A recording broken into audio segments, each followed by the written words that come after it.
আপনি যদি একজন ইজি পে রিটেলার হিসাবে কাজ করতে চাইছেন তো সেক্ষেত্রে আইডি নেওয়ার আগে অবশ্যই জেনে নিন যে ইজি পে আইডিতে আপনারা কি কি কমিশন পাবেন বা কি কি সার্ভিস পাবেন। তো এখানে আপনারা প্রথমেই দেখতে পাচ্ছেন যে ওয়ালেট রয়েছে, তো এরপরে রয়েছে ইউপিআই কিউআর, অ্যাড ফান্ড এবং আপগ্রেড প্রাইম। তো আপনি যদি প্রাইম রিটেলার হিসাবে কাজ করতে চান তাহলে আপগ্রেড করতে পারেন। তো এখানে আমি অ্যাড ফান্ডে ক্লিক করে এইখান থেকে আপনারা ইউপিআই, ক্রেডিট কার্ড বা অনলাইন ট্রান্সফারের মাধ্যমে এখানে ওয়ালেটে টাকা অ্যাড করতে পারবেন এবং এখানে ট্রেনিং ভিডিও দেওয়া আছে।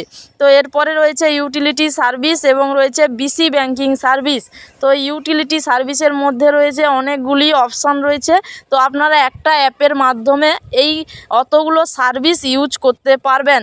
তো প্রথমেই রয়েছে mobile prepaid, DTH recharge, mobile postpaid, FASTag recharge. তো এই সমস্ত কাজ করতে পারবেন।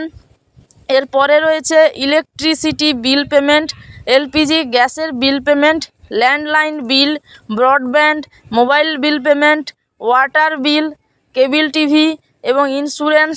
এরপরে লোন রিপেমেন্ট এবং এলআইসির প্রিমিয়াম এখান থেকে জমা করতে পারবেন এবং ওটিটি সাবস্ক্রিপশানও এখান থেকে আপনারা দিতে পারবেন। এরপরে রয়েছে ক্রেডিট কার্ডের বিল পেমেন্ট, তো এখান থেকে আপনারা ক্রেডিট কার্ডের বিলও পেমেন্ট করতে পারবেন। তো এরপরে এইখানে রয়েছে যে ট্রানজ্যাকশান রেজিস্টার বুক। তো আপনারা যদি ইজিপের এই পেজ নিয়ে কাজ করছেন তাহলে অবশ্যই একটি ট্রানজ্যাকশান রেজিস্টার বুক মেনটেন করবেন। তো এখান থেকে আপনারা কিন্তু ডাইরেক্ট অর্ডার করতে পারবেন। এরপরে রয়েছে এখানে NSDL pan, UTI pan, income tax filing, GST registration. তো এই সমস্ত প্রত্যেকটি সার্ভিস আপনার কাস্টমারকে দিয়ে ভালো কমিশন আর্ন করতে পারবেন। আপনি কোম্পানি থেকেও কমিশন পাবেন এবং আপনি কাস্টমারের থেকেও চার্জ নেবেন। তো এরপরে রয়েছে ইন্স্যুরেন্স, তো এখানে কার, বাইক, কমার্শিয়াল, তো এই সব ইন্স্যুরেন্স রয়েছে, পার্সোনাল অ্যাক্সিডেন্ট ইন্স্যুরেন্স। তো অনেকগুলো আপনি ইন্স্যুরেন্সের সুবিধা এখান থেকে পেয়ে যাবেন। তো এরপরে রয়েছে রেল বুকিং, অর্থাৎ ট্রেনের টিকিট এখান থেকে আপনি বুকিং করতে পারবেন। আইআরসিটিসির এজেন্ট আইডি এখান থেকে আপনি অ্যাক্টিভ করিয়ে নিতে পারবেন। তো এরপরে এখানে রয়েছে লোন ফর কাস্টমার, অর্থাৎ আপনার কাস্টমারকে এখান থেকে আপনি বিভিন্ন লোনও প্রোভাইড করতে পারবেন। তো আপনি যদি চাইছেন যে এই ইজিপের micro ATM, sound box, register booking অর্থাৎ register book, Mantra biometric device, thermal printer, এই সমস্ত প্রিন্টার আপনি যদি বাই করতে চাইছেন তাহলে অবশ্যই কিন্তু এখান থেকে আপনারা বাই করতে পারেন।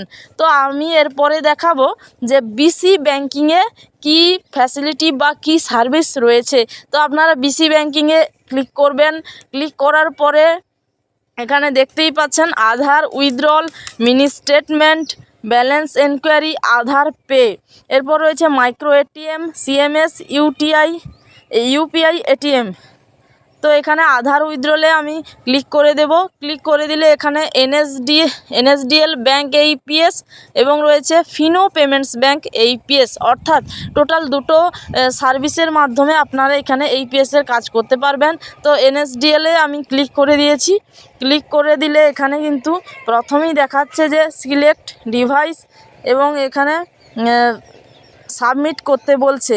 তো এখানে প্রথমে টু ফ্যাক্টর, যে verify your identity using two factor authentication অর্থাৎ 2FA, এইটা কিন্তু প্রথমে রিটেলারকে অ্যাক্টিভ করাতে হবে এবং এটা কিন্তু প্রতিদিন এটা করতে হবে। এরপরে কিন্তু ক্যাশ উইথড্রল ডিপোজিটের অপশান পেয়ে যাবেন।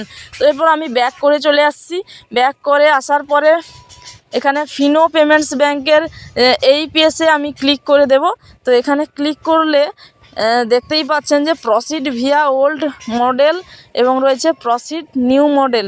তো এই রকম ক্লিক করে আপনি করতে পারবেন। তো এরপর আমি ব্যাকে চলে এসেছি। তো এরপর মানি ট্রান্সফারের অপশান রয়েছে। মানি ট্রান্সফারের মধ্যে রয়েছে money transfer, easy transfer, wallet transfer, scan and pay, UPI transfer. এবং আপনি যদি চাইছেন যে প্রাইম রিটেলার হবেন, অর্থাৎ প্রাইম রিটেলার হলে কিন্তু আপনি এক্সট্রা কমিশন পাবেন। তো সেই প্রাইম রিটেলার যদি হতে চান তাহলে এখানে আপগ্রেড প্রাইম রিটেলার এই অপশানে ক্লিক করবেন। ক্লিক করলে এখানে দেখতেই পাচ্ছেন যে রেফার্ড বাই, এটা অপশনাল রয়েছে, এটা নাম না লিখলেও চলবে। তো এখানে কিন্তু আপনার 149 টাকা কেটে নিবে, প্রাইম রিটেলার হিসাবে আপনার চার্জ কেটে নিবে। তো এরপর এখানে ফাইনাল সাবমিট করে দিলেই আপনার এখানে আপনি প্রাইম রিটেলার অ্যাক্টিভ হয়ে যাবে। এবং অবশ্যই মনে রাখবেন এক্ষেত্রে ওয়ালেটে কিন্তু টাকা রাখতে হবে। তো এরপর আমি এখানে ব্যাকে চলে এসেছি।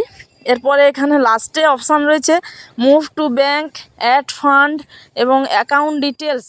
তো এই সমস্ত অপশান রয়েছে।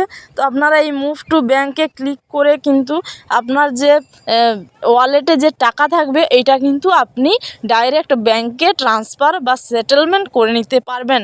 তো আপনারা যদি চাইছেন ইজি পের আইডি নিয়ে কাজ করতে, তাহলে অবশ্যই আমাদের সাথে যোগাযোগ করে আইডি নিয়ে নেবেন।